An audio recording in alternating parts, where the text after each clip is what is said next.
Good morning, students. In the last class we have started respiration topic. There are two types of respirations: aerobic respiration and anaerobic respiration. Aerobic respiration uses oxygen, anaerobic expression doesn't use oxygen. But both the respirations are carried out in two steps. The first step of aerobic and anaerobic respiration is same, that is glycolysis. First step, breakdown of glucose into two pyruvate molecules is first step. Right? This is common for both aerobic and anaerobic. This step doesn't use oxygen. So first step of aerobic respiration also is anaerobic only. Whatever it may be, finally both types of respiration are going to produce energy. In aerobic respiration, greater amount of energy is produced. In anaerobic respiration, lesser amount of energy is produced. The energy that is released during cellular respiration, it cannot be stored, so it is immediately used to synthesize a molecule called ATP. So ATP is known as energy currency of the cell. Like when you grow crop, harvest its product, you will not store it, you will sell it and you will make money. You will have the currency, and whenever you want to use, you will use currency, not the product all the time. Okay. So in the same way, cellular respiration produces the energy in the form of heat that is converted into ATP. So it is ATP's energy currency. This ATP is used to fuel all the cellular activities in the cell. Whenever energy is required, the ATP is broken down to give rise a fixed amount of energy. The ATP requiring cellular activities are known as endothermic reactions. The energy requiring or heat consuming reactions, energy consuming or heat consuming reactions are known as endothermic reactions. So in most of the endothermic reactions, ATP is broken down to give rise the fixed amount of energy for such reactions.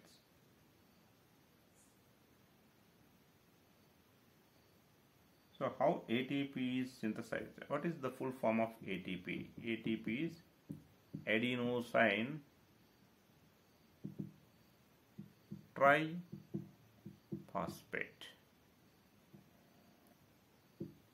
ATP. How ATP is synthesized? When ADP, what is ADP? Adenosine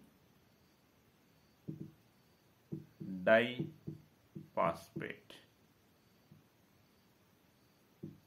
ADP, when it combines with inorganic phosphate, ATP is formed. The heat energy that is generated in the cellular respiration, it drives the combining reaction of ADP and inorganic phosphate and forms ATP is formed.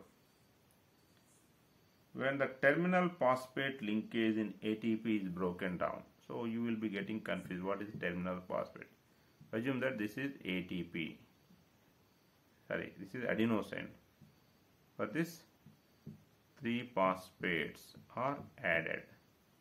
When this terminal phosphate linkage is broken down, and it is broken down, ADP and inorganic phosphate are going to be formed. So adenosine triphosphate. When it is broken down, the terminal phosphate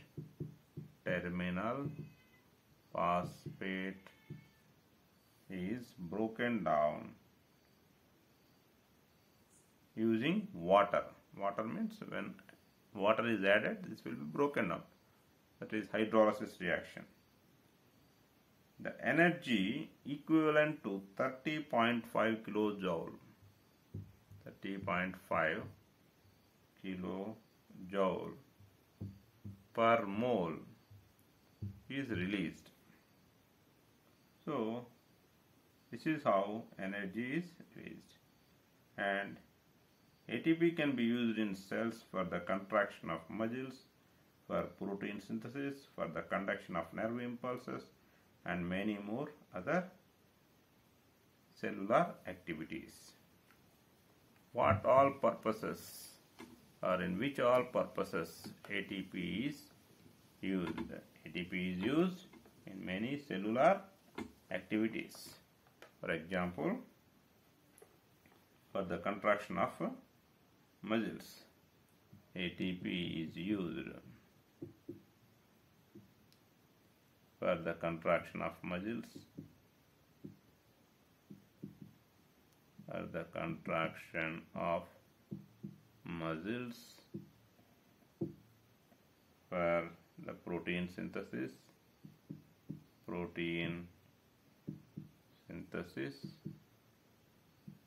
next for the conduction of nerve impulses, conduction of nerve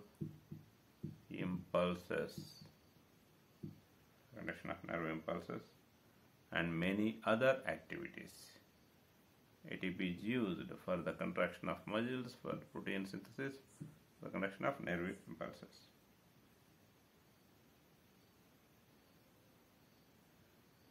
Aerobic respiration depends on oxygen.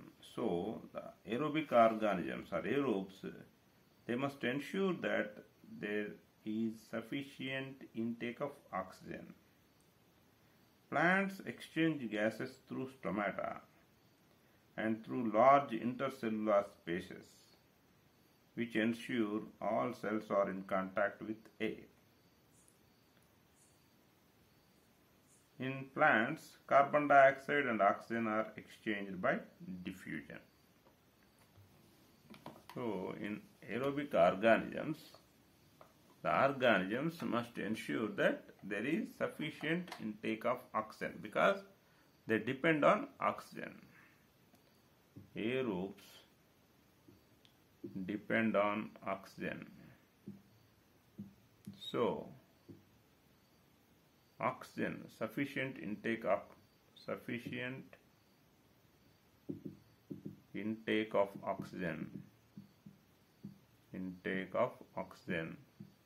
must be ensured. If you take in plants, how it is ensured? Through stomata and through large intercellular spaces.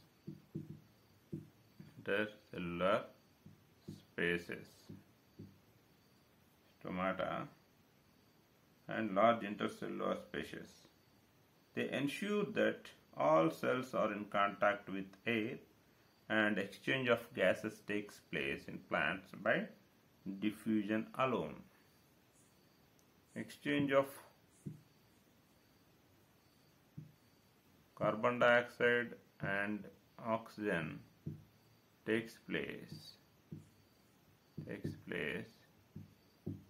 by diffusion in plants, right?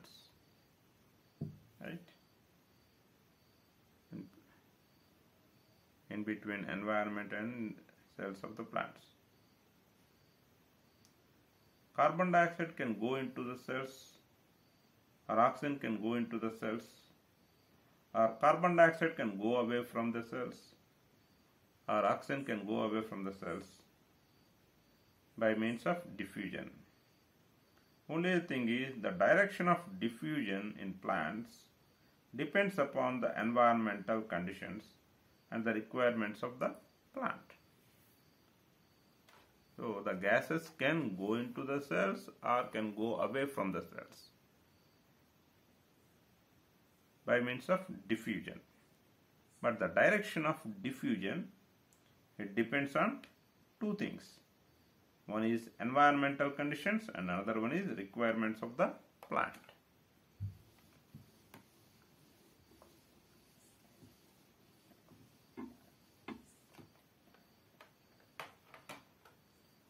The direction of diffusion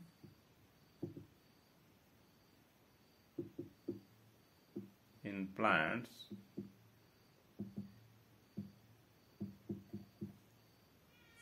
depends on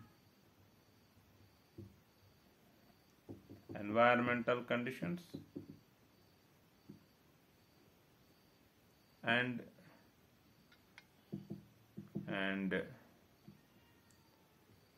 requirements of the plants. Requirements of the plant. For example, in the night, no photosynthesis is taking place because sunlight is not available. So, CO2 elimination is the major exchange activity. Whereas in the daytime, photosynthesis is actively carried out. So, during that time, respiration also is taking place. Respiration takes place both in the daytime as well as in the night time. Whereas during the daytime, photosynthesis is the major activity. So whatever the CO2 that is generated by the cellular respiration during the daytime, it is directly used up for photosynthesis and there will not be any release of carbon dioxide because it is already utilized. And photosynthesis is taking place at maximum pace than the cellular respiration. So, more than the utilization, the oxygen is produced. So, oxygen release is the major event during the daytime. Whereas during the night time, cellular respiration is taking place and photosynthesis is not taking place. So CO2 that is released by cellular respiration, it will be completely thrown out by the plant body. So daytime, oxygen release is the major event and night time CO2 release is the major event. And what are the reasons? Night time, no photosynthesis, only cellular respiration is taking place. So CO2 release is the major event. Daytime, though both events are taking place, photosynthesis takes place at the maximum rate. So oxygen release is the major event during the daytime. Coming to animals. Animals, unlike in plants, they do not have larger intercellular spaces or stomata-like structures. So each and every cell cannot be in direct contact with the environment in animal body. So animals have evolved different organs for the uptake of oxygen from the environment and for getting rid of carbon dioxide into the environment. There are two types of animals that we know, aquatic animals and terrestrial animals. Terrestrial animals can breathe the oxygen in from the atmosphere, whereas animals that live in water and that take dissolved oxygen, right? There are two types of animals. They are terrestrial animals and aquatic animals. For this thing I will write. During daytime, oxygen release is the major event in plants. Is the major event in plants. During night time, CO2 release is the major event.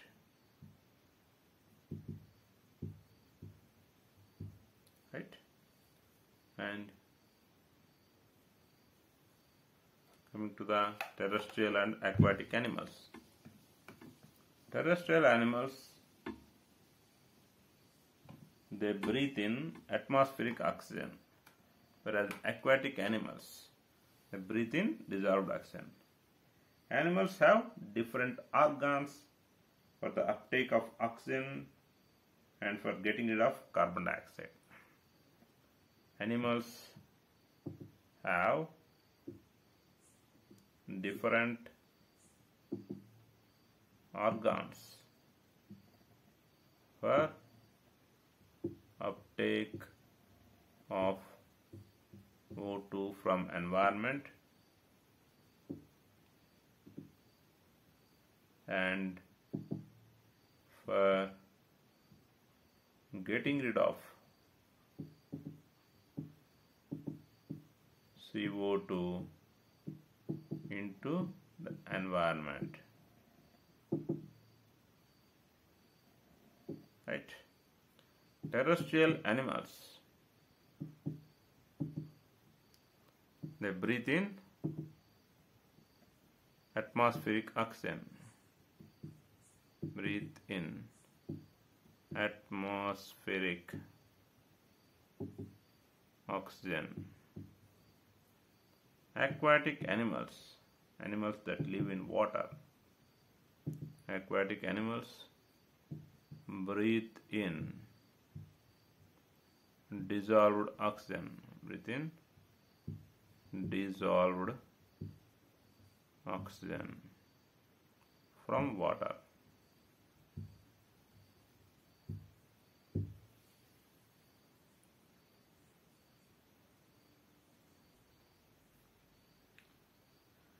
If you take the amount of oxygen in the form of dissolved oxygen, the amount of oxygen is fairly low in water, whereas in the form of free oxygen, the amount of oxygen is fairly high in atmosphere. So, the rate of breathing in aquatic organisms is much faster than the rate of breathing in terrestrial organisms. The rate of breathing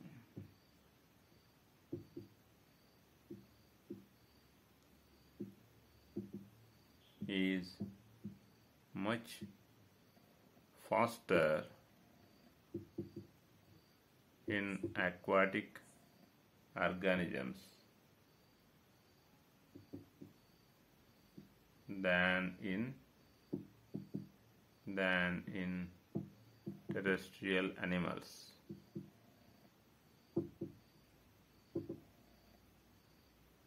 Due to the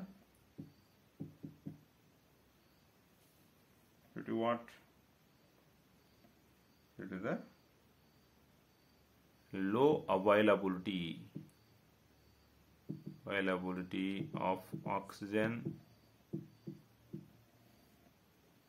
in water in the form of dissolved oxygen.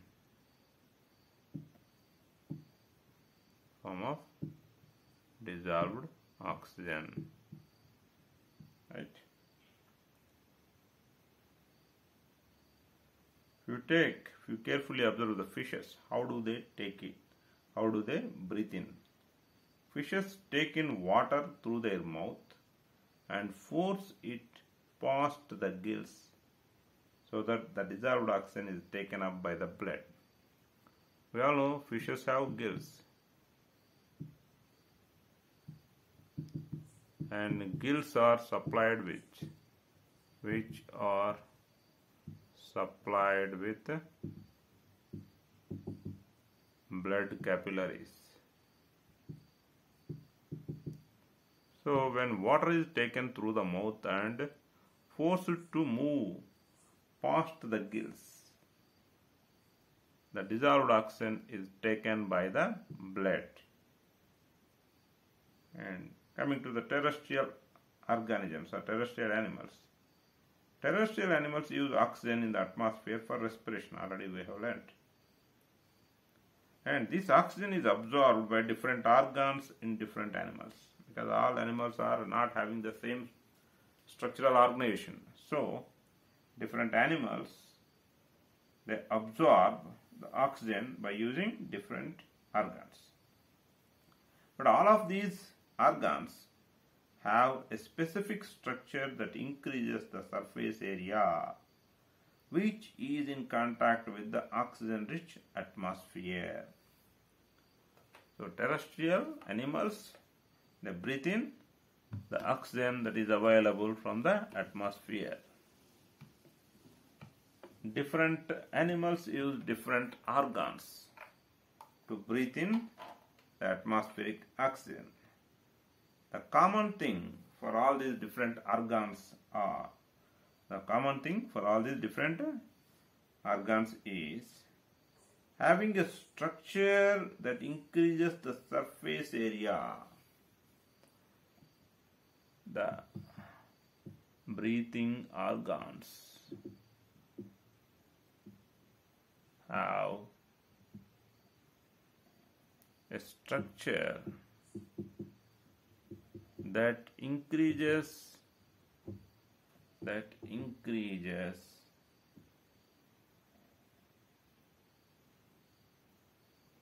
surface area which is in contact with oxygen-rich atmosphere.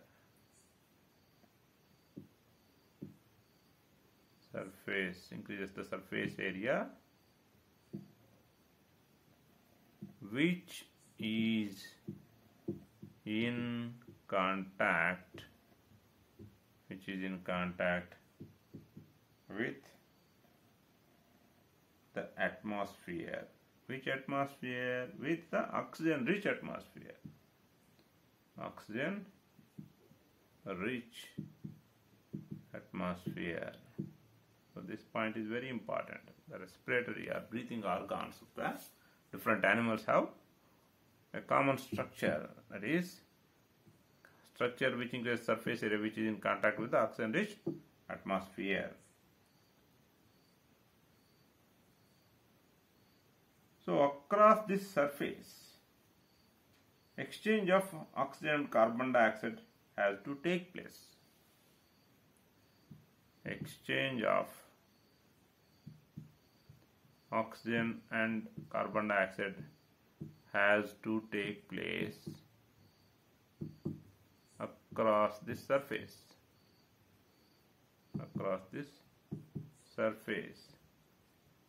So this surface is very fine and delicate.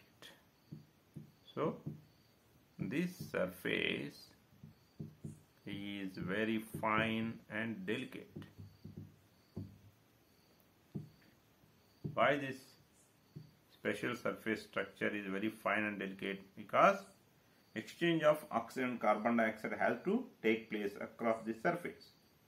So this surface is very fine and delicate. As this surface is very fine and delicate, this surface has to be protected. So, in order to protect this fine and delicate surface, this structure is usually placed within the body.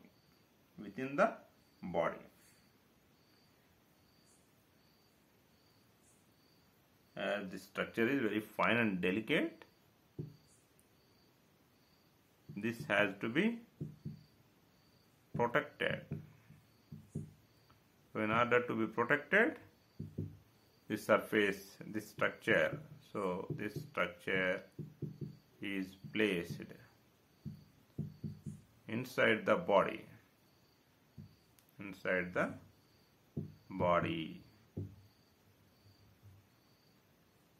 When this structure is placed inside the body, how oxygen-rich atmosphere is coming near to the surface, or how oxygen-containing air is coming into this structure, and from how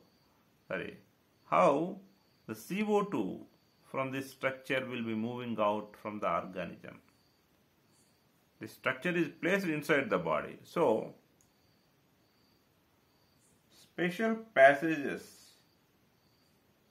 There are some special passages which will take the oxygen-rich air to this structure and which will carry the CO2-rich air from this structure.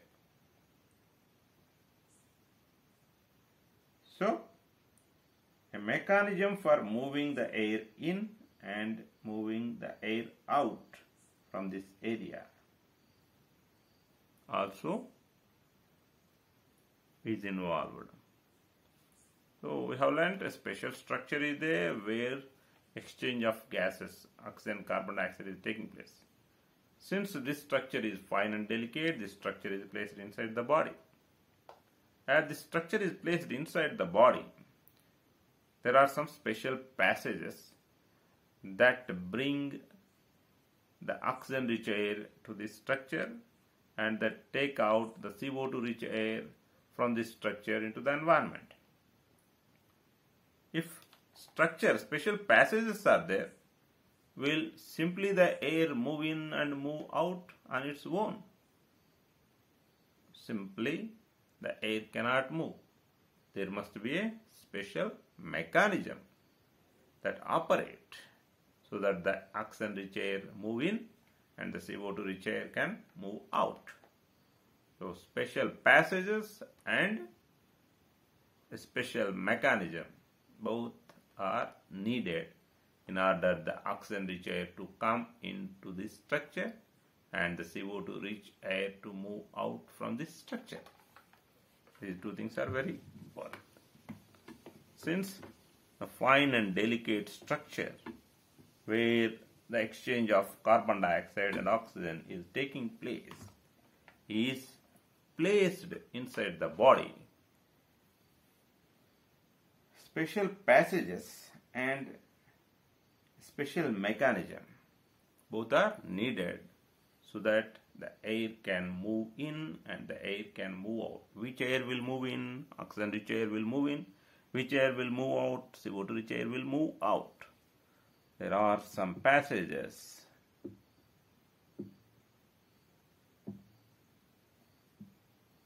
that bring O2-rich air and take out CO2-rich air.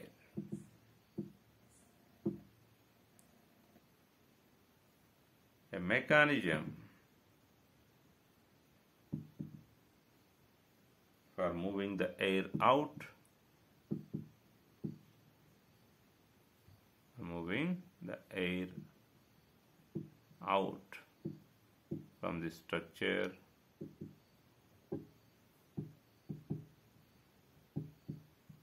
and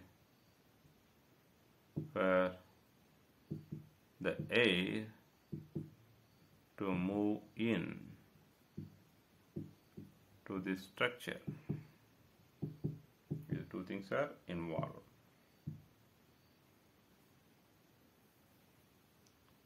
In human beings, air is taken through nostrils. Right? Air is taken to the body through nostrils. The air passing through the nostrils is filtered by fine hairs that are lining the passage, nasal passage.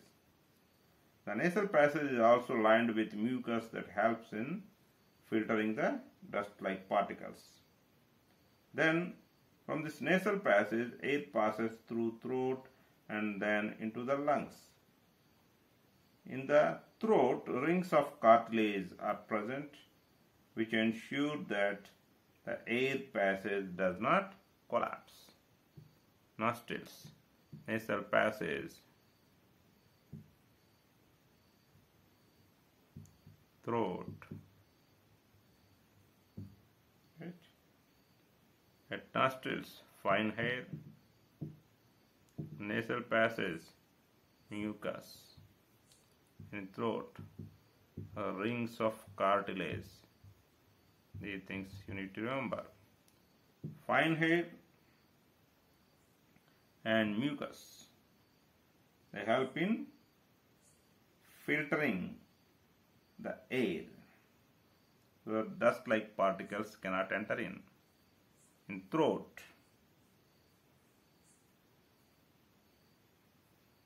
rings of cartilage are present. What is the use of these rings of cartilage? They ensure that the air passage does not collapse. Rings of cartilage ensure that the air passage does not collapse. So, regarding respiratory tract and other functions, we will discuss in the coming class, maybe directly online, of course, but direct interactive class. Let us hope so we can deal with. Thank you.